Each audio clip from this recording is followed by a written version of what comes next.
नमस्कार, आप देख रहे हैं एनबी न्यूज और मैं हूं आपके साथ चंद्रशेखर त्रिशूल। इस समय पंजाब से लेकर दिल्ली यूपी की राजनीति पूरी तरह गर्म है और इसका कारण कोई और नहीं बल्कि कवि कुमार विश्वास है। दरअसल अब इसी विवाद के बीच में केंद्रीय गृह मंत्रालय की ओर से कुमार विश्वास को वाई कैटेगरी की सुरक्षा दी गई है।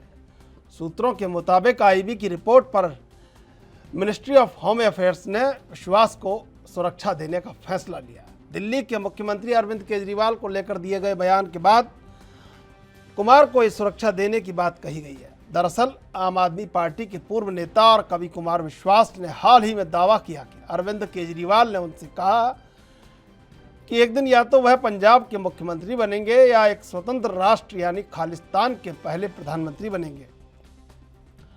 गृह मंत्रालय के सूत्रों के मुताबिक कवि कुमार विश्वास के हालिया बयान के बाद उन्हें सशस्त्र सुरक्षा दी गई है। बता दें कि कवि कुमार विश्वास का एक वीडियो सामने आया था जिसमें वह कह रहे हैं कि अरविंद केजरीवाल का सपना पंजाब की सत्ता हासिल करना है।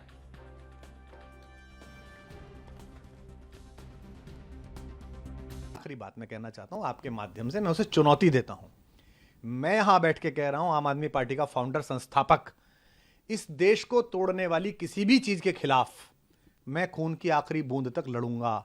वो ये कह दे कि मैं खालिस्तान के खिलाफ लड़ूंगा, वो ये कह दे कि मैं खालिस्तानियों के खिलाफ लड़ूंगा, एक खालिस्तानी पनपने नहीं दूंगा, दिल्ली में नहीं पनपने दूंगा, किसी राज्य में नहीं पनपने दूंगा, खालिस्तान मेरे खून की आखिरी बूंद के बाद भी साकार नहीं हो पाएगा, ऐसा बोल दे। एक बार बोलेगे ना, क्या चुनाव करता है? इतनी बात कहने में क्या दिक्कत है कि मैं खालिस्तान के खिलाफ हूं? मैं कह रहा हूं मेरे खिलाफ तो प्रोपेगेंडा आपने वैश्विक करा दिया, पंजाब में चुटकुले कवि सम्मेलनों के वायरल करवा दिए, पर अब जब ये लोगों को बात पता चली कि तुम्हारा बेसिक इंटेंशन क्या है तो कह रहे नहीं मैं तो ऐसा हूं, मेरे पीछे पड़ गए। ये विक्टिम कार्ड बहुत खेल लिया, मैं तो गरीब आदमी हूं, मैं तो फला आदमी हूं।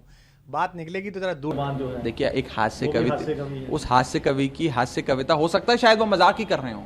मैं आपको यही कहना चाह रहा हूं, मुझे क्या लगता है, मैं आपको अपनी इंटरप्रिटेशन दे रहा हूं, मेरी बात सुने। मुझे तो लगता है कि एक हास्य कवि ने हास्य कविता पढ़ी, वो प्रधानमंत्री मोदी जी, राहुल गांधी जी ने उसको ज्यादा सीरियसली ले लिया। उनको जाकर बताओ कि वो हास्य कवि हास्य कविता कर रहा था, आप इतना सीरियस क्यों हो गए? पर आप कुछ उसके बारे में, हमारी सरकार बन रही है, आप चिंता ना करें, पंजाब के लोग चौकन्ना है, आम आदमी पार्टी की सरकार बन रही है। हमने कंप्लेंट्स कर दी है जो करनी थी, कोई बात नहीं, हम करेंगे, वो हमारा राइट है। लेकिन पंजाब में आम आदमी पार्टी की सरकार बन रही है, निश्चिंत हो जाएं। आप भी थोड़ा मुस्कुराइए, हम भी थोड़ा मुस्कुराएंगे, पंजाब की आवाम भी मुस्कुरा रही है, हम भी चौकन्ना है, पंजाब के लोग भी चौकन्ना है।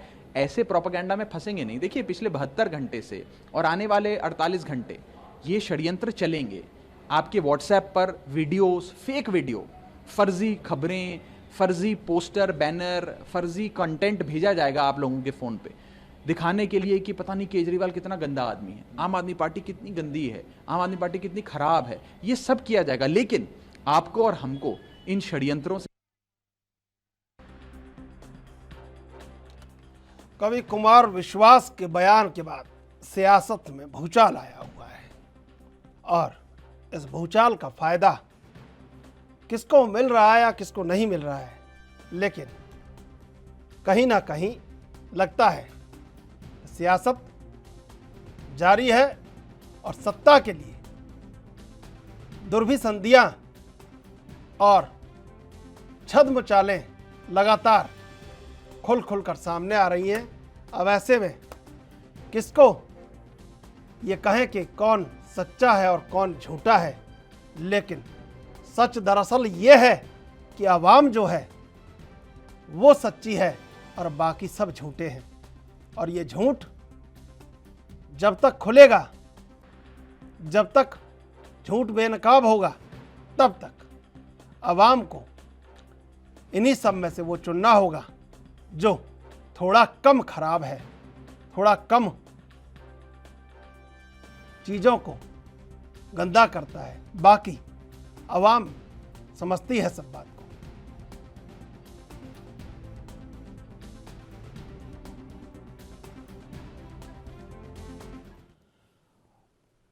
और इसी मुद्दे पर आज चर्चा करेंगे। हमारे साथ दो मेहमान जुड़े हुए, राहुल आनंद बीजेपी से, अनूप पांडे आम आदमी पार्टी से। आप दोनों का स्वागत है एनबी न्यूज पर। राहुल आनंद जी, देखिए, मुझे नहीं पता कि आखिर ये बात कौन बोल रहा है, लेकिन ये शेर सब पर लागू हो रहा है कि वो बड़े सलीके से झूठ बोलता रहा, मैं यकीन नहीं करता तो क्या करता। कुमार विश्वास ने जो कहा है आप उसको प्रमाणित करने की कोशिश करेंगे, आम आदमी पार्टी उसको झूठ साबित करने की कोशिश करेगी, लेकिन सियासत है ये निश्चित है।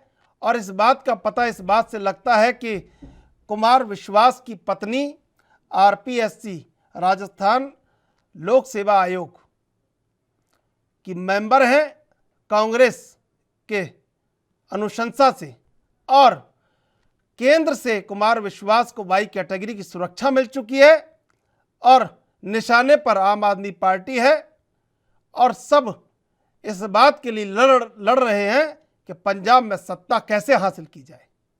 अब मैं आपका जवाब चाहूंगा। बात यह है कि कोई भी आरोप किसी के भी ऊपर लगता है तो उस आरोप को लगाने के पीछे का तथ्य और उसकी पुष्टि करना, ये दो बातें होती हैं। और जहां तक मसला खालिस्तान का है तो आपको मैं बता दूं कि हमारे देश के अंदर खालिस्तानी समर्थक हर वक्त से इस प्रकार की कोशिश करते रहे हैं कि हमारा देश खंडित हो, उसको एक नया देश मिले। अगर इसकी दूसरे पहलू पे हम बात करेंगे तो जहां तक केजरीवाल जी का और केजरीवाल जी के जो आरोप तय हुए जो लगे हैं, इनके उन्हीं के पार्टी के जो फाउंडर, जो उनके संघर्ष के साथी हुआ करते थे, उन्होंने लगाया है। तो हो सकता है कि ऐसा केजरीवाल जी ने कभी कहा हो, क्योंकि केजरीवाल जी जब भी जो बातें बोलते हैं, सत्ता में आने के पहले उन्होंने बहुत सारी वादे किए थे, बहुत सारी बातें की थी और बहुत सारा पैसा लाने का भी बात किया था। जो आरोप लगाए थे, जो भाजपा के भी नेताओं के ऊपर उन्होंने बहुत बड़े बड़े आरोप लगाए थे, लेकिन आज तक उस पर कुछ हुआ नहीं। और जहां तक अगर देश को खंडित करने की बात करें तो दिल्ली की राजधानी, जो राष्ट्रीय राजधानी है, उसके अंदर भी अगर देखेंगे तो उन्हीं के पार्टी के लोग दंगा करने में सबसे ज्यादा आगे रहे और जिसके ऊपर आरोप तय होकर उनको सलाखों के पीछे डाला गया। तो जहां चुनावी समीकरण को इधर छोड़ दिया जाएगा और खालिस्तान की अगर बात की जाए तो एक ये ज्वलंत मुद्दा है हमारे देश के अंदर, और इसी को लेकर ऑपरेशन ब्लू स्टार भी किया गया था और बहुत सारे लोगों की भी जाने चली गई थी। और जो नए राजधानी, माफ कीजिएगा, जो नए देश मांग रहे थे, उनकी भी हत्या की गई। और अंततः हमने देखा कि हमने एक अपने पूर्व प्रधानमंत्री को भी 4 महीने बाद खो दिया। तो इस आरोप की पुष्टि निश्चय ही होनी चाहिए कि इसमें सच्चाई कितनी है, इसको धरातल तक जाना चाहिए। तब तक के लिए जो कुमार विश्वास को जो वाइट स्टडी की जो सुरक्षा दी गई है, ये आईबी की रिपोर्ट के माध्यम से दी गई है, क्योंकि जो सशस्त्र बल जो होता है भारत सरकार का, उसका 1 से 1.5% इस तरह की सुरक्षाओं नहीं वो तो हम देखते हैं, रोज देखते हैं ये और हमारी बात ये रिपोर्ट्स के बारे में, और ये सब तो हम जानते ही, आवाम भी जानती है। अनूप पांडे जी, अनूप जी आवाज आ रही है आपको मेरी? हाँ बिल्कुल आ रही है। अनूप जी, किसी के पास कोई ऐसी पुड़िया नहीं है जिसमें प्रेम हो, सबके पास पुड़िया है जिसमें नफरत है, भरी हुई है, जहर भरा हुआ है। और इतना जहर भरा हुआ है, ऐसा लगता है कि कैसे चीज़ों को खराब कर दिया जाए। कोई ये कह ही नहीं रहा है कि चीज़ें अच्छी हो जाएं, और सियासत इतने चरम पर है चुनाव में, ये लग रहा है कि सत्ता को कैसे प्राप्त किया जाए। जो पंजाब का मसला है और कुमार विश्वास का जो मसला है, हम कुमार विश्वास के लिए एक ही शब्द कहेंगे कि दुश्मनी करो खुद जम के करो, मगर इतनी गुंजाइश रहे कि जब हम दोस्त बने तो शर्मिंदा न होना पड़े। देखिए एक्चुअली इसमें है क्या, इसमें कांग्रेस और भाजपा मिल करके आम आदमी पार्टी को सरकार बनाने से रोकने के लिए कोई भी कोर कसर नहीं छोड़ना चाहते जी।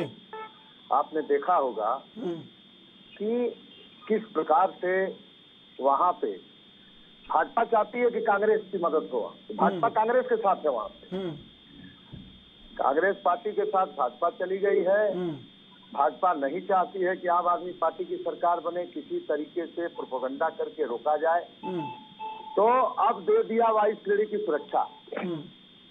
हमारे विश्वास जी कांग्रेस की सरकार वहां बनाना चाहते हैं, तो देखिए ये कैसे तिगड़ी चल रही है जी।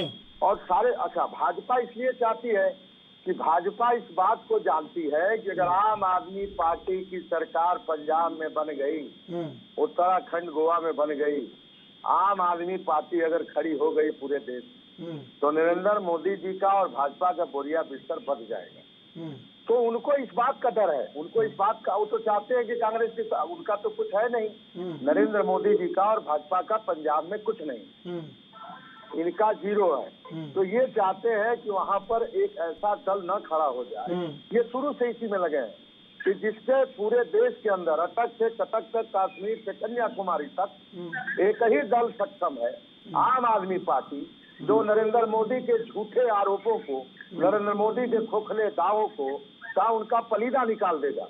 देखिए, उत्तर प्रदेश, पंजाब, चाहे जहां भी हो, जहां भी चुनाव चल रहे हैं, आम आदमी पार्टी मुद्दों की बात कर रही है। अब उस मुद्दे को चुरा करके, चाहे ये अमित शाह हो, चाहे नरेंद्र मोदी जी हो, चाहे भाजपा के नेता साहब लोग हों, उन्हीं मुद्दों को उठा रहे हैं कि हम आपको ये करेंगे, वो करेंगे। इनके पास अपना कोई मुद्दा नहीं है। और कुमार विश्वास जी के विषय में ये नया एक प्रोपेगेंडा फैला करके बदनाम करने के लिए जो किया जा रहा है, इसे देश कभी माफ नहीं करेगा।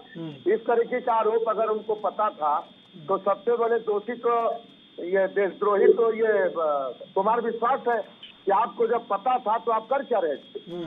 आप FIR क्यों नहीं कराए? आप गृह मंत्रालय को रिपोर्ट क्यों नहीं दिए? आप तो सबसे बड़े देश के गद्दार हैं। तो इस तरीके से चतुर, चालाक और चटपटा और ये फर्जी आरोप लगाने वाले व्यक्ति के ऊपर FIR दर्ज के इस आदमी को जेल में डालना चाहिए। ये आदमी तो इतना बड़ा देश का गद्दार है कि एक ईमानदार आदमी को इस तरीके का आरोप लगा रहा है। और भारतीय जनता पार्टी तो हवा खिला रही है। भाई, कंगना रनावत को ये दे देंगे, ये तीसरी ताल वाले लोगों को दे देंगे, ये सुरक्षा किसी को दे सकते हैं, इनके हाथ में सुरक्षा है, ये किसी को दे के प्रोपेगेंडा करा सकते हैं। तो जो ईडी है, CBI है, जितनी सरकारी मशीनरियां हैं, लगा करके आम आदमी पार्टी को उत्तर प्रदेश का उखाड़ने का कुचक्र ये कई बार रखे। कई बार हमारे मुख्यमंत्री जी के यहाँ छापा पड़ा, कई बार बदनाम करने की कोशिश की गई। चुनाव के दरमियान लोगों के हाथ में टट्टा देकर के, नौजवानों के हाथ में वहां जाके फायरिंग कराया गया, दंगा कराने की कोशिश करी गई। तो इससे दिल्ली की जनता भयभीत नहीं हुई। और पंजाब के भी लोग इनके फ्रॉडिज्म से आगे निकलना चाहते हैं। तो यही मेरा कहना है कि कुमार विश्वास हो और चाहे कुमार विश्वासी हो, इन लोगों से कुछ होने वाला नहीं है। पंजाब में बढ़िया एक सरकार बन और बीजेपी का धीरे धीरे ठीक है, झाड़ू लगने जा रहा बीजेपी पर। इनके अहंकार आएंगे आपके पास, आएंगे हमारे यहाँ 1 मिनट सुन लीजिए। हम उत्तर प्रदेश के रहने वाले हैं। हमारे यहाँ ओझा पैदा होते हैं जो झाड़ फूक करते हैं झाड़ू से। तो बीजेपी के अहंकार को हम झाड़ू से साफ करेंगे पूरे देश में। आगे आने वाला जो भारत का भविष्य होगा वो सुनहरा लिखेगी आम आदमी पार्टी। इन झूठों को, जो 2 करोड़ नौकरी वाले और देश में यूरो बढ़ा रहे थे, डॉलर बढ़ा रहे थे, ट्रिलियन कर रहे थे, देश को भिखारी बना के 5 किलो अनाज बांट रहे हैं। ऐसे लोगों का तो सफाया पूरे देश से बहुत जरूरी है। नहीं तो ये मनहूसियत वाले लोग हैं। ये मनहूसियत और महंगाई वाली सरकार है और इसको हटाए बिना, नरेंद्र मोदी जी को खत्म किए बिना इस देश में कभी खुशहाली नहीं आ सकती है। उनको हटाना ही पड़ेगा। ठीक है, धन्यवाद। ठीक है जी। राहुल आनंद जी, देखिए रत्नाकर सिंह जुड़ चुके हैं। रत्नाकर सिंह कांग्रेस से जुड़ चुके हैं हमारे साथ। रत्नाकर सिंह जी, स्वागत है आपका NB न्यूज पर। राहुल आनंद जी, देखिए बीजेपी की पंजाब में कैसी स्थिति है बताऊं मैं आपको थोड़ा सा? सुन तो लीजिए महाराज सुन तो लिया कीजिए आप, कैसी स्थिति है सुन तो लो। राहुल आनंद जी, पंजाब में बीजेपी की स्थिति ये है कि सद्दाम मरे या बुश, भारत दोनों में खुश। मैं जवाब लूंगा आपसे, अभी लेंगे एक छोटा सा ब्रेक के बाद फिर हाजिर होंगे।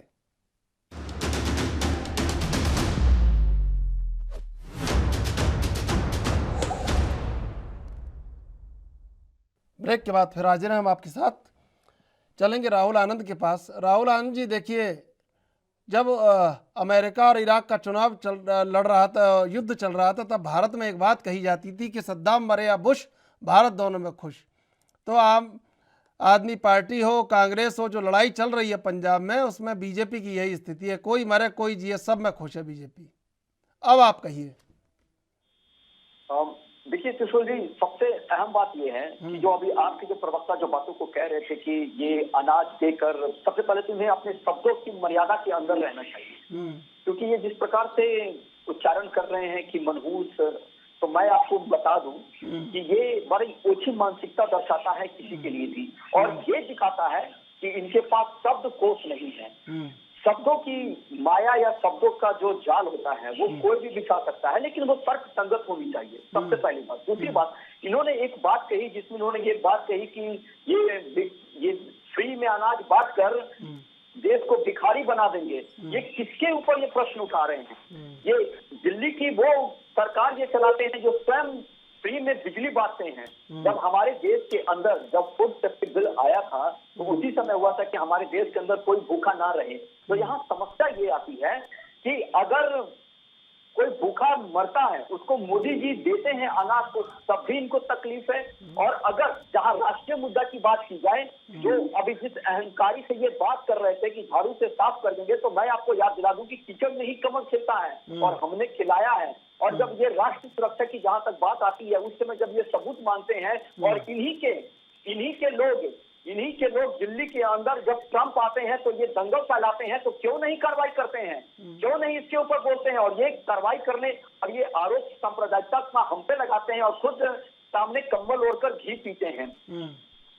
तीसरी बात अगर करें पंजाब के अंदर, तो जहां तक पंजाब और पंजाबियत की बात है, तो मैं आपको विश्वास दिला देता हूं कि समर शेष है नहीं पाप का भागी व्याघ्र, जो तटस्थ है समय लिखेगा उनके भी अपराध।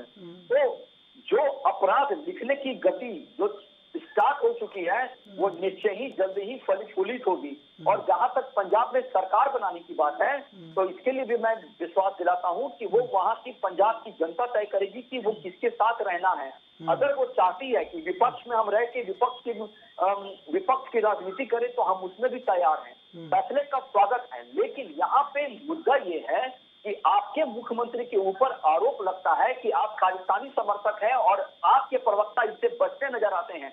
आप जवाब दीजिए। और जहां तक वाई कैटेगरी की बात है, चाहे वो कंगना रनौत हो या देश का एक एक व्यक्ति हो, या फिर मैं स्वयं आपकी बात करता हूं त्रिशूल साहब, कि अगर आपके भी ऊपर अगर सुरक्षा व्यवस्था गड़बड़ होगी या आपके ऊपर भी कोई आंच आएगा, तो सरकार का यह दायित्व बनता है आपको भी सुरक्षा मुहैया कराने का। लेकिन यहाँ राजनीतिक स्तर से नहीं देखना है। देखिए, हमें तो पत्रकारिता ही करने दीजिए, यही ठीक रहेगा हमारे लिए तो।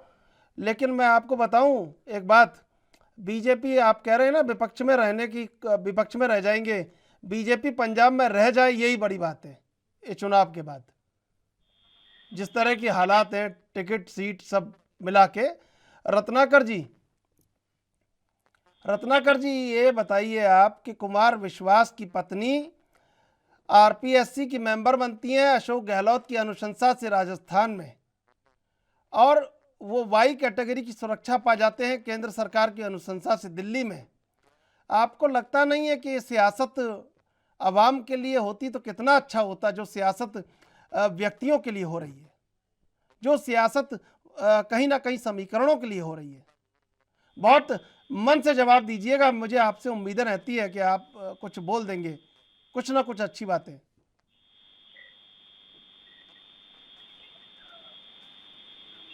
राजनीति में जो पंजाब की राजनीति को लेकर है, वह आज सबसे बड़ा प्रश्न चिन्ह उस व्यक्ति पे खड़ा है जो व्यक्ति यह दावा कर रहा था कल तक कि हम पंजाब में सरकार बनाएंगे और पंजाब में हम मुख्यमंत्री का चेहरा दिए हैं, वो मुख्यमंत्री बनेगा। लेकिन कुमार विश्वास ने जो सच्चाई सामने ला दी है जनता के, पंजाब के जनता के सामने जो सच्चाई ला दिया है, उस पे इनका कोई जवाब नहीं आ रहा है। हमारे नेता राहुल गांधी भी उस पे प्रश्न पूछे हैं, उनका भी जवाब नहीं आ रहा है। प्रियंका गांधी जी ने भी प्रश्न पूछा है, उस पे भी जवाब नहीं आ रहा है। क्यों जवाब नहीं आ रहा है, हम लोग ये जानना चाहते हैं। जब आदमी के मन में अगर झूठ हो, अगर मन में कोई चोर बसा हो, तो वह जवाब नहीं देता है। और पंजाब की जनता ये समझ चुकी है कि आप झूठ का पुलिंदा कितने दिनों तक लोगों को बरगलाएंगे। कितने तो आपने दिल्ली में लोगों को बरगलाया, दिल्ली में क्या परिस्थितियां हैं आज देख रहे हैं लोग सारे। उसी तरह से पंजाब के लोग आज समझ चुके हैं कि केजरीवाल जी जो है वो आतंकियों खालिस्तानियों का समर्थक बन चुके हैं। और वह अगर सच्चे में अगर सही में वो खालिस्तानी समर्थक नहीं है तो वह चैनल्स पे आए, कल भी चुनाव है, और वो बताएं कि वो खालिस्तान के समर्थक नहीं है। पंजाब की जनता बेसब्री से इसका इंतजार कर रही है, लेकिन ये करेंगे नहीं क्योंकि इनको सत्तासीन होना है। ये खालिस्तानियों का भी समर्थन इनको मिलेगा तो ये सत्ता के लिए करेंगे। जो भी कुमार विश्वास ने आरोप लगाया है उस आरोप का खंडन करना चाहिए इनको आकर, जैसा कि हर बात में, छोटी से छोटी बात में आके प्रेस कॉन्फ्रेंस करते हैं और लोगों को बताते हैं, अपना व्यूज देते हैं। इनकी राजनीति ही वैसे शुरू हुई है। कोई छोटा सा मुद्दा उठाएंगे और उस पर प्रेस कॉन्फ्रेंस करेंगे, अनर्गल आरोप लगाएंगे, लोगों को बरगलाएंगे। लोग बेचारे, उनको तो कहीं तथ्य हासिल होता नहीं है। हमारे और आपके बात सुनकर ही वो कोई भी परसेप्शन बनाते हैं किसी के प्रति। तो ये जो टीवी में आके रोज प्रेस कॉन्फ्रेंस करके अपना राजनीतिकरण किए किसी भी चीज मुद्दे को लेकर, आज उन्हीं के खिलाफ अगर कुमार विश्वास अगर इस तरह का वक्तव्य दिए हैं तो वो क्यों नहीं आ रहे हैं बताने के लिए कि भाई हम खालिस्तान के समर्थक नहीं हैं, हम पंजाब के साथ हैं और पंजाबियत के साथ हैं।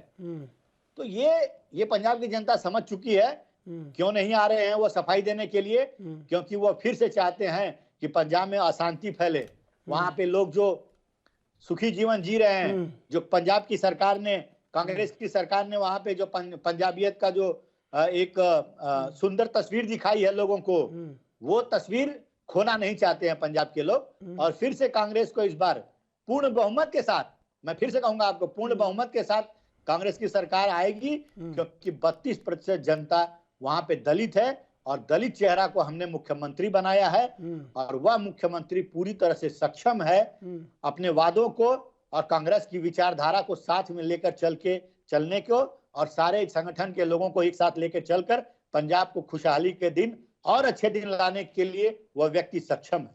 अनूप पांडे कुछ कहना चाह रहे हैं आपसे? हाँ, मैं ये पूछना चाहता हूँ भारतीय जनता पार्टी के प्रवक्ता साहब से कि आप वहाँ पे किसकी सरकार बनवा रहे हैं पंजाब में? आप क्या चाहते हैं? आपको लाभ किसमें है? कांग्रेस की सरकार बनवाने में लाभ है कि आम आदमी पार्टी की सरकार बनवाने में लाभ? एक्चुअली है क्या कि कांग्रेस तिलमिला गई है और भाजपा घबरा गई है। वहां पर डिसाइड बहुत पहले हो गया था, और जब चुनाव के बिल्कुल 1-2 दिन है तो कुमार विश्वास जी को सपना आता है और सपने में इनको अरविंद केजरीवाल जी देशद्रोही दिखाई देने लगता है। और भाजपा को याद आता है कि कुमार विश्वास जी को तुरंत वायु श्रेणी की सुरक्षा दीजिए, और कांग्रेस को याद आता है कि कुमार विश्वास जी के पत्नी को वहां पे लोकसभा आयोग में सदस्य बना दीजिए। वो तो पहले बना दिया। प्रियंका जी पूछ रही है, नहीं तो बना दिया तो प्रियंका जी पूछती है कि क्या है, राहुल जी पूछते हैं कि क्या है, क्योंकि कांग्रेस सिकुड़ रही है पूरे देश में। सच्चाई है यही, पूरी दुनिया देख रही है, पूरा भारत देख रहा है।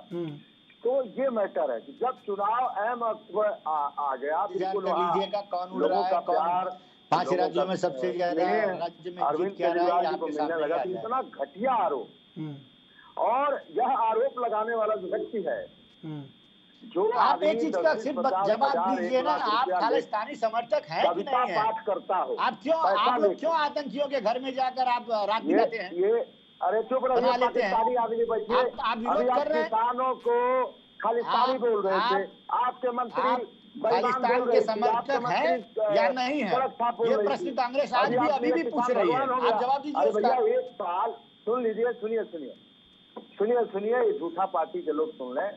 अभी 1 साल पहले तक सारे भारतीय जनता पार्टी के मिनिस्टर, मंत्री, नेता ये किसान है, खालिस्तानी है, पाकिस्तानी है, देशद्रोही है, ये मवाली है, ये मुख्यमंत्री जी ये भारतीय जनता पार्टी के एक मंत्री है, वो बोल रही थी कि मवाली है।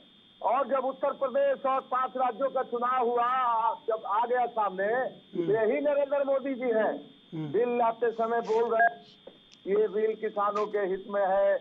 1 साल किसानों को पिटवाते रहे, तड़पाते रहे, 3,000 4,000 किसान मर गए, बर्बाद हो गए, तो डर गए, चुनाव आ गया, तो इनको पेट्रोल की याद आने लगी, इनको किसानों की याद आने लगी, तो बिल को वापस ले लिया। अब बोल रहे हैं राष्ट्र हित में है। अरे किसान हित में लिया, राष्ट्र हित में वापस किया। तो ये दो मुँहे सांप हैं, इनको जो शूट करेगा वही करेंगे। अब देखिए, फिर आप ये मत कहना कि वो भाषा की मर्यादा टूट रही है। जो आप बोलेंगे तो आपको जवाब भी ऐसा ही मिलेगा। आप इसकी उम्मीद मत करना कि फिर आप उनसे ये उम्मीद करें कि वो भाषा की मर्यादा बनाए रखें और आप भाषा की मर्यादा तोड़ते रहें। अनूप पांडे जी, अच्छा नहीं लगता ये सब बातें। झूठा आरोप लगा करके एक सच्चर आदमी को बदनाम करने की कोशिश जो भाजपा कर रही है, पूरे देश के लोग इससे सख्त नाराज हैं और लोगों आश्चर्य व्यक्त कर रहे हैं। देश का मैं आपको बहुत अच्छी तरह बता दूं, देश को कोई मतलब नहीं है आपके इस झूठ सच से। 50 रुपया लेके कविता पाठ करता हो, वो सुप्रीम कोर्ट का जज है। इसलिए कि कांग्रेस की और भाजपा की मिली भगत से आम आदमी पार्टी की सरकार पंजाब में ना बढ़े। इतनी बड़ी साजिश, इतना बड़ा षड्यंत्र। एक ईमानदार आदमी जो 3 बार मुख्यमंत्री के पद पे है, एक संवैधानिक पद पे है, उसके ऊपर इस तरह का अपराध, इस तरह का बोध कराने वाली बात, इस तरह की गंदी मानसिकता वाली बात पर चर्चा हो रही है। और भारतीय जनता पार्टी लग गई है, तमाम इसको मीडिया से लेकर के वायरल करा रही है। बिल्कुल बिल्कुल, आपका जवाब लेंगे। इससे पहले लेंगे एक छोटा सा ब्रेक के बाद फिर हाजिर होंगे।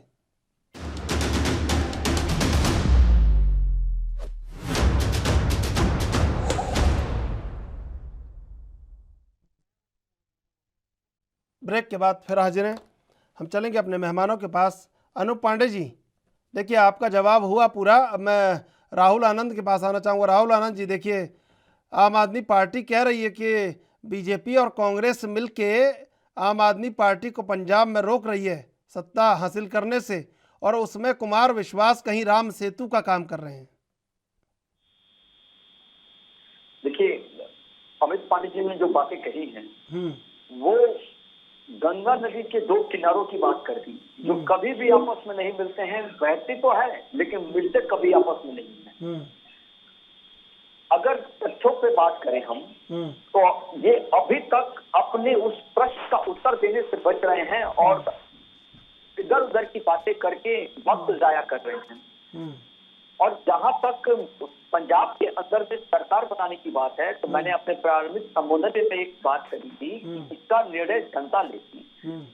तीनों पार्टियां मैदान में हैं और ये लोकतंत्र है, और लोकतंत्र में जो लोकतांत्रिक व्यवस्था होती है, जो लोकतंत्र का पर्व होता है, उसमें जनता जनार्दन के ऊपर निर्भर करता है कि वो किसके साथ जाना चाहती है। जनता अगर आपके साथ जाना चाहती है तो जाए, कांग्रेस के साथ जाना चाहती है तब भी जाए, और अगर भाजपा के साथ जाना है तब भी जाए।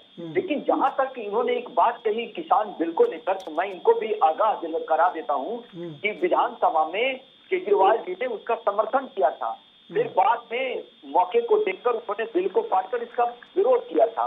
तो ये आपसी समन्वय है कि किसको क्या करना है, कब करना है। और जहां तक खालिस्तान की बात है, तो मैं आपको इसके लिए भी भरोसा दिलाता हूं कि जब दिल्ली के अंदर इनकी पार्टी के लोगों ने दंगा किया था, तो उस समय भी ये भाजपा को कटघरे में खड़ा किए थे। और सांप्रदायिकता जो शब्द है, ये हर वक्त भाजपा के ऊपर लगता रहा है, लेकिन ये प्रमाणित करना मुश्किल हो गया, चाहे वो कांग्रेस के शासन की बात कर ले या भाजपा के शासन की बात कर ले, कि आखिर ये सांप्रदायिकता शब्द जो जन्म लिया, ये दंगा हुआ कब। आज तक नापाक जो कहते हैं वो भाजपा का दामन रहा है। आज सत्ता में आने के पहले जरूर ये बात कही गई थी कि भाजपा आएगी तो सांप्रदायिकता ताकतें बढ़ जाएगी, लेकिन क्या हुआ, किसके यहाँ बढ़ा, दिल्ली में सबने देखा। अब बात कर ले मुद्दे की, तो ये जो थोड़ी देर पहले भाई साहब एक बात कह रहे थे जिसमें उन्होंने कहा कि केजरीवाल जी के एजेंडे को भाजपा और कांग्रेस आगे बढ़ा रही है। तो कांग्रेस ने जो देश चलाया आज से 70 साल पहले, क्या भाजपा ने उनको बताया, या भाजपा चलाई देश तो क्या केजरीवाल ने बताया उनको? तो ये सिर्फ कहने की बातें हैं। और जहां तक गरीब जनता का सवाल होता है, तो मैं अभी भी कहता हूं कि हमारे उन सभी भाई बहनों को सरकार द्वारा संचालित सारी सुविधाएं मिलनी चाहिए। अगर वो ले पाने में सक्षम है तो पैसे देके लेते हैं, नहीं ले पाने में सक्षम है तो सरकार उनको मुहैया कराती है। सरकार की नैतिक जिम्मेदारी होती है। हम कभी भी भिखारी कहकर अपनी जनता को संबोधन नहीं करते हैं। अगर मुद्दे पे बात करें तो ये भी स्पष्ट होता है कि जनता का समर्थन केजरीवाल जी को मिला तो तभी जाकर दिल्ली में उन्होंने सरकार बनाई। और सरकार चले ना चले वो बात की बात है, लेकिन ये जो भ्रामक बातें जो होती हैं, जो मीडिया के सामने आकर जो प्रचार करना होता है, तो क्यों नहीं, जो एक सबसे बड़ा प्रश्न उठता है कि क्यों नहीं वो इस बात का खंडन करते हैं। ये मीडिया के सामने बैठकर कहते हैं कि मैं तो सबसे बड़ा स्ट्रीट आतंकवादी हूँ जो विकास की बातों को करता हूँ। अरे आप पे गंभीर आरोप लगे हैं, आप इसका खंडन कीजिए। या ठीक है, सरकार अगर जांच करेगी तो सरकार जांच करे। देखिए त्रिशूल साहब, मैं आपको एक चीज और बताना चाहूंगा कि हमारे देश के अंदर हर वक्त कहीं ना कहीं चुनाव चलते रहते हैं, तो चुनाव से इस चीज को संबंधित ना किया जाए। अगर सारी विपक्ष की पार्टियां, जितनी भी राजनीतिक पार्टियां हैं, अगर एक नेशन एक देश की बात करें और एक चुनाव की अगर बात करें, तो उनको प्रधानमंत्री जी का साथ देना चाहिए। तब जाकर ये जो वोट बैंक की जो राजनीति होती है, ये जो तुष्टीकरण की जो बात होती है कि चुनाव के समय में फल्ला पार्टी ने इन पे ये आरोप लगा दिए, फल्ला व्यक्ति ने ये आरोप लगा दिए, इससे बचा जा सकता है।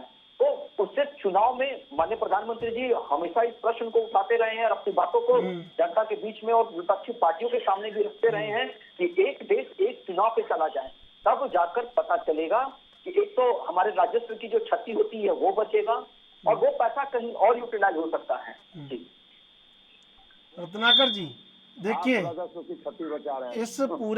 इस पूरे प्रकरण को सियासी कैसे ना समझा जाए, और राहुल आनंद ये भी कह रहे हैं कि चुनाव से ना जोड़ा जाए, तो बताइए क्यों नहीं जोड़े चुनाव? शादी से जोड़ा जाए इसको।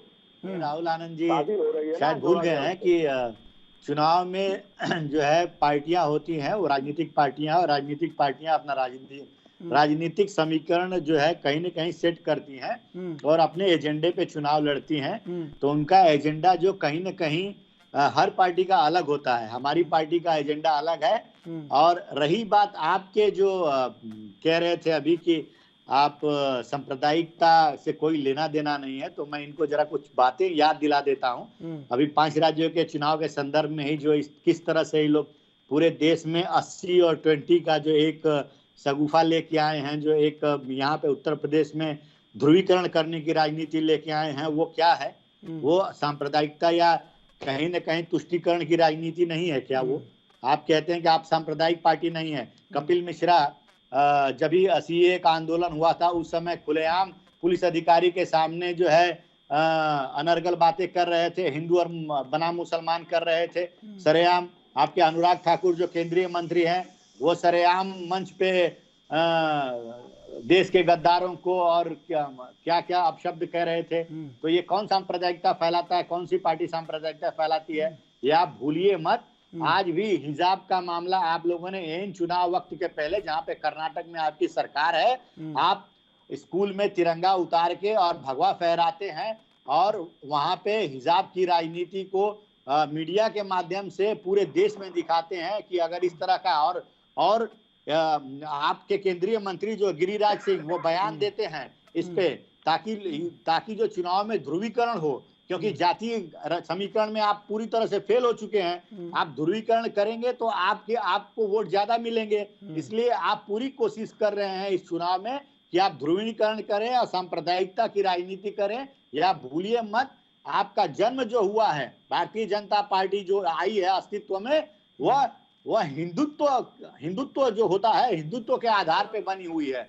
वह संघीय विचारधारा की है, जो सिर्फ एक समाज को लेके चलने की बात करती है। तो आप कहीं न कहीं एक समाज को अगर लेके चलने की बात करेंगे तो उसमें सांप्रदायिकता, सर्वजन हिताय सर्वधन सुखाय वाली भावना नहीं रहेगी। एक संप्रदाय को लेके चलने वाली बात करेंगे तो आप सांप्रदायिक पार्टी कहलाएंगे ही कहलाएंगे। और भारतीय जनता पार्टी एक सांप्रदायिक पार्टी है, क्योंकि चुनाव के वक्त या अन्य जो घटनाक्रम जो देखने को मिला, उसमें साफ ये देखने को मिला है कि इनके पार्टी के नेता किस तरह से कि ध्रुवीकरण की राजनीति कर रहे हैं, तुष्टीकरण की राजनीति कर रहे हैं, हिंदू बना मुसलमान की राजनीति कर रहे हैं। तो ये कौन सी पार्टी का आप दूध के धुले थोड़ी है। आप जब भी आप टीवी पे आके अच्छी बातें करते हैं, लेकिन आपके नेता तो देश के गद्दारों को गोली मारो सालों को, ऐसे बात करते हैं। आपके केंद्रीय मंत्रियों का ये बयान है, आपके आपके जो मुख्यमंत्री है उत्तर प्रदेश के, वो तो कहते हैं कि हम बुलडोजर लगा देंगे, गर्मी शांत कर देंगे। किस तरह की भाषा की बात करते हैं आप? अभी आप भाषा की गरिमा सिखा रहे थे। आप अपने मुख्यमंत्री, अपने बड़े नेताओं को भी तो जरा सलाह दिया करिए कि एक मुख्यमंत्री होते हुए और इस तरह की भाषा की गरिमा को भूल जाते हैं और गर्मी शांत कर देंगे। बिल्कुल, मैं राहुल आनंद का जवाब लूंगा, इससे पहले लेंगे एक छोटा सा ब्रेक। ब्रेक के बाद फिर हाजिर होंगे।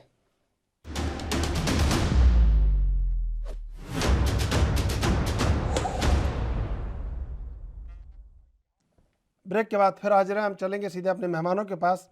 राहुल आनंद जी, देखिए, कांग्रेस ने, रत्नाकर जी ने जो कहा है उसका जवाब तो आप दे देंगे, लेकिन ये लड़ाई जो सियासत की है वो कहीं ना कहीं ये लग रहा है कि बीजेपी कांग्रेस साथ साथ लड़ रही है आपके खिलाफ। आपको लगता है रत्नाकर जी के बात से कि बीजेपी कांग्रेस का साथ दे रही है? सर देखिए, इस सियासत के दशानन रूप हैं और इन दशानन रूपों को कोई नहीं समझ सकता, इन लीलाओं को भोली आवाम नहीं समझ सकती। राजनीति में जो दिखता है वो होता नहीं है और जो नहीं दिखता है वो सब कुछ हो जाता है। राजनीति को आप ही लोग जाने, ये भोली आवाम नहीं समझ सकती। अब मैं सारे प्रश्न का उत्तर दे दूं। हाँ बिल्कुल, अब सिलसिलेवार दीजिए तो जी, मैं उन सारे पॉइंटों को मैं लिख रहा था। सबसे पहले उन्होंने बात उठाया 80-20 का, तो निश्चय ही मैं 80-20 पे अभी भी कायम हूँ, लेकिन बीच में वो लोग हैं ये तुष्टीकरण से जोड़ते हैं और मैं जोड़ता हूँ, हमारी पार्टी जोड़ती है 80% में वो जो उत्तर प्रदेश का भला चाहती है उसको लेकर, और जो 20% वो है जो उदंड है, जिन्हें अपने परिवारवाद से मतलब है, तो वो 20% में आते हैं। और जहां तक हिजाब का मसला है, तो मैं आपको याद दिला दूं, स्मरण करा दूं कि कांग्रेस कभी भी दिल से ये जालीदार टोपी वाले का प्रेम नहीं हटा सकती है। मैं इसलिए बोल रहा हूं क्योंकि हम ये तुष्टीकरण नहीं बताते हैं। हम अगर सनातन धर्म से आते हैं तो हम हिंदुत्व की बात करते हैं, लेकिन सबसे ज्यादा महफूज मुस्लिम महिलाएं भाजपा शासित प्रदेशों में है और भाजपा सरकारों में है। अगर मुस्लिम महिलाओं ने कमल पे बटन नहीं दबाया होता तो आज भाजपा। अरे सर ये बताइए, आपके पंजाब में क्या होगा? पंजाब में क्या होगा ये बताइए मुझे। आम आदमी पार्टी के खिलाफ जिस तरह बीजेपी और कांग्रेस मिलकर लड़ रही है, ये लड़ाई, ये सियासत कहाँ पहुंचेगी? साहब, अगर पंजाब की बात करें और मुझे बहुत ज्यादा ये घुमाना फिराना नहीं आता। जो बात होती है वो तो पूछनी पड़ती है सीधे सीधे, लग रहा है कहीं ना कहीं। देखिए निश्चय ही आपको पूछना चाहिए, मैं आपके प्रश्न का उत्तर दे रहा हूँ। और बस एक बार मैं और बता दूं, ये जो इन्होंने एक बात कही भाषा की गर्मी, तो मैं हर वक्त मैं उन शब्दों का समर्थन करता हूँ जो भारत की अखंडता और संप्रभुता के पक्ष में होती है। इसलिए कड़ा बोली राज्यों के मुख्यमंत्री द्वारा अपेक्षित है।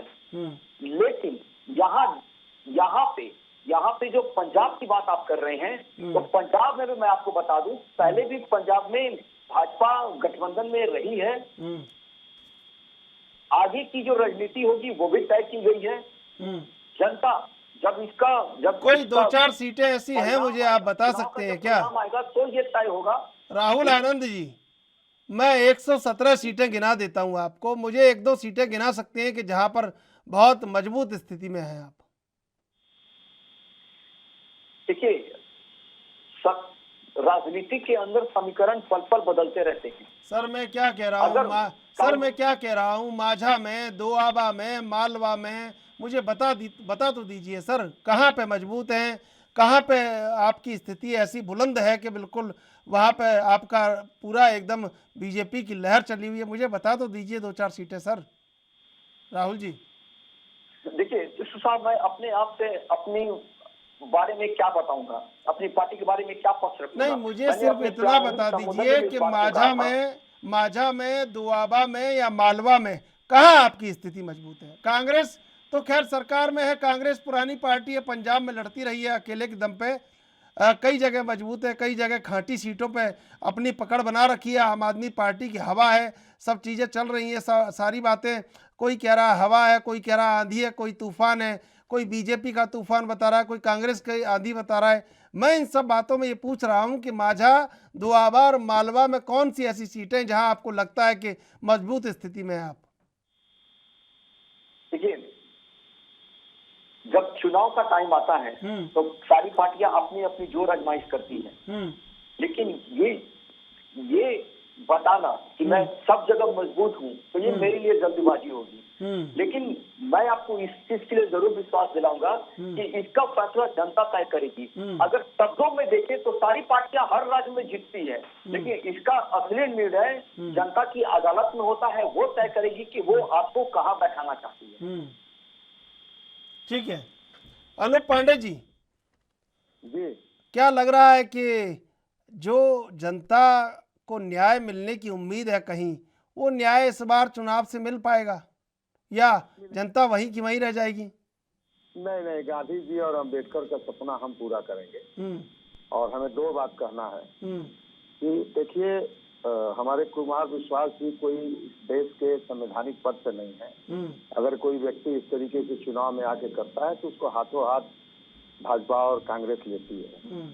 इसका खंडन करना चाहिए, इस तरीके का अनैतिक आरोप नहीं लगाना चाहिए। देखिए सर, संवैधानिक पद की बात मत कीजिए, क्योंकि जो देश का नागरिक है अगर वो भी कुछ कह दे तो उसका मान है। नहीं, तो देश का नागरिक कोई कह देगा तो उसके लिए अदालत बनी है, उसके लिए नियम बना है कि कोई आगे टीवी पे बोलने लगे, कुछ भी ऐसे बोलने लगे, वो तो बाद में FIR हम लोग करेंगे, इसके बाद उनका दिमाग ठंडा होगा। आगे सुनिए, दूसरा मामला ये है कि अभी भाषा और तहजीब की बात हमारे भारतीय जनता पार्टी के प्रवक्ता कर रहे थे। उत्तर प्रदेश के मुख्यमंत्री योगी जी की भाषा सुने, गर्मी झाड़ दूंगा, ठोक दूंगा, मार दूंगा, मतलब एक चौराहे छाप जैसे नेता नहीं होते हैं, ये मुख्यमंत्री की भाषा है। और ये करवा दूंगा, बुलडोजर चलवा दूंगा, इस तरीके की मुख्यमंत्री की भाषा नहीं हो सकती। मुझे आत्मिक रूप से एक दिन कष्ट हुआ कर्नाटक की घटना देखे। एक लड़की अकेले हिजाब पहन के जा रही है, उसके पीछे किस तरीके का बर्ताव हुआ, वो अंदर से आत्मा दुखी हो गई। ये सिर्फ वोट के लिए। आप ये बताइए, भारतीय जनता पार्टी का क्या काम है? जब बंगाल में चुनाव होगा तो हिंदू मुस्लिम, जब यूपी में होगा तो हिंदू मुस्लिम। अब सर सुनिए, जब गोवा में होगा तो हिंदू ईसाई। अनूप जी, अपने अनूप जी, पंजाब में जाएंगे तो पंजाबी और अनूप जी, अनूप जी तो जाट और गैर जाट। महाराष्ट्र में जाएंगे तो अलग। मतलब ये झगड़ालू, मतलब ये ऐसी पार्टी है इसका काम यही है, जहाँ जाएगी वहाँ ये सब करके और परसेप्शन करेगी। पंजाब में इनको कुछ मिल नहीं रहा है तो आम आदमी पार्टी से इसलिए डर रहे हैं कि कांग्रेस इनसे नहीं लड़ पाएगी, न कांग्रेस के पास क्षमता है लड़ने की। इनसे लड़ाई सिर्फ अगर लड़ सकती है तो आम आदमी पार्टी ही लड़ सकती है। इस बात को भाजपा जानती है। और ये बाहर का, ये 2024 का खेला हो रहा, ये उत्तर प्रदेश का क्या होगा इससे नरेंद्र मोदी जी और भारतीय जनता पार्टी ज्यादा चिंतित नहीं है कि हम यहाँ हार रहे हैं। उनको चिंता सता रही है 2024 को, उसकी तैयारी की जा रही कि हम की सरकार ना आए वहाँ। अगर आ गए लोग तो पूरे देश में एक नया माहौल बन जाएगा, क्योंकि अभी तो हम लोगों को दबा के रखा गया है। अमित शाह जी पैरों तले दाब के रखते हैं ना, ED लगा देंगे, CBI लगा देंगे, 4 बार छापा पड़ा, वहाँ क्या मिला? कुछ नहीं। और एक अनर्गल आरोप लगाने वाले को पकड़ लाओ, इनको बुलवाओ, ताकि जनता तो गाँव में मैसेज पंजाब में चला गया है।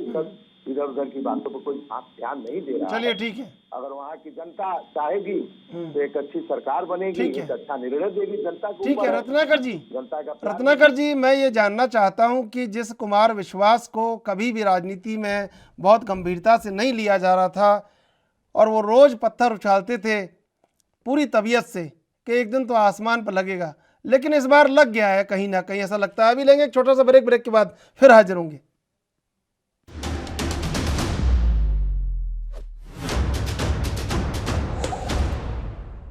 ब्रेक के बाद फिर हाजिर चलेंगे मेहमानों के पास। रत्नाकर जी, लगता नहीं है जो मैंने आपसे पूछा था ब्रेक से पहले, लगता नहीं है कि क्यों गंभीरता से लिया जा रहा है?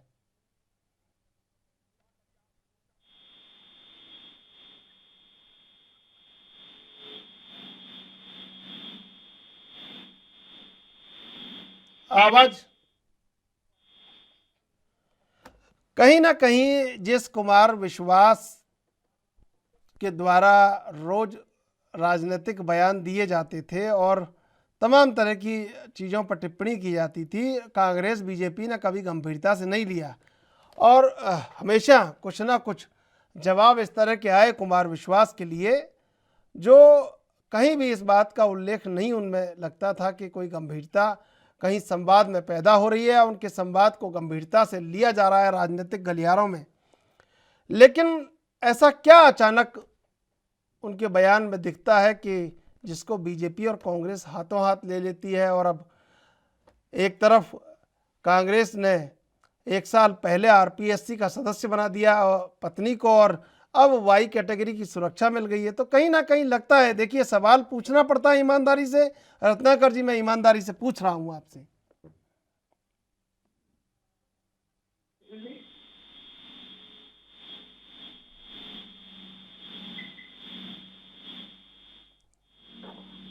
आवाज जी,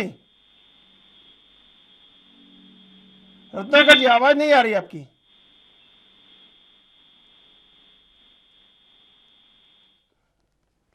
राहुल आनंद जी, आवाज आ रही है आपको मेरी?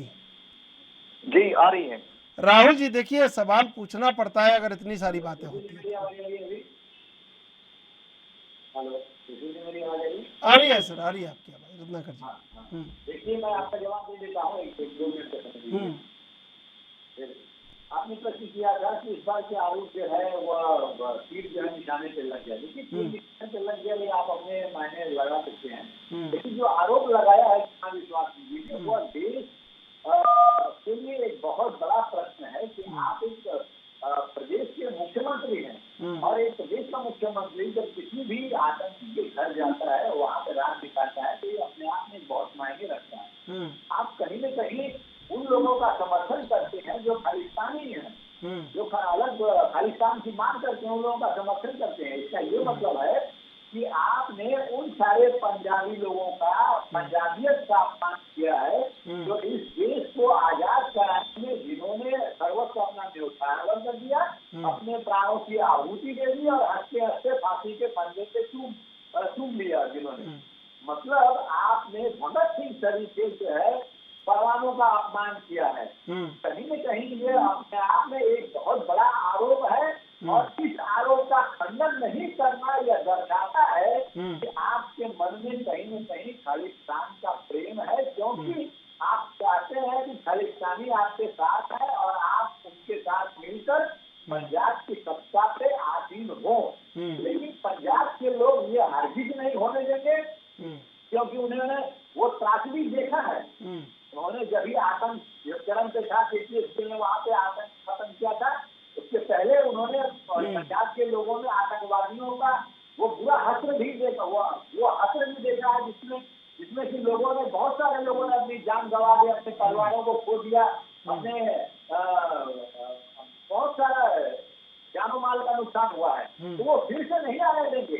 इस बार पंजाब की जनता अब बहुत समझदार है और वो आपकी मंशा को भली भांति समझती है और इस बार जो है वो आपको जो भी कुमार विश्वास जी के स्टेटमेंट से पहले अगर थोड़ा बहुत सहानुभूति आम आदमी पार्टी के प्रति रहा होगा, वो भी सहानुभूति उस स्टेटमेंट के बाद चला गया है और आम और पंजाब की जनता पूरी तरह से समझ चुकी है कि आज उनके अधिकार के लिए, उनकी भलाई के लिए, उनके जीवन स्तर को सुधार के लिए, किसानों का सुधार के लिए, रोजगार के लिए, महिलाओं की सुरक्षा के लिए सिर्फ और सिर्फ कांग्रेस पार्टी है जो वहाँ पे एक बेहतर जीवन स्तर दे सकती है।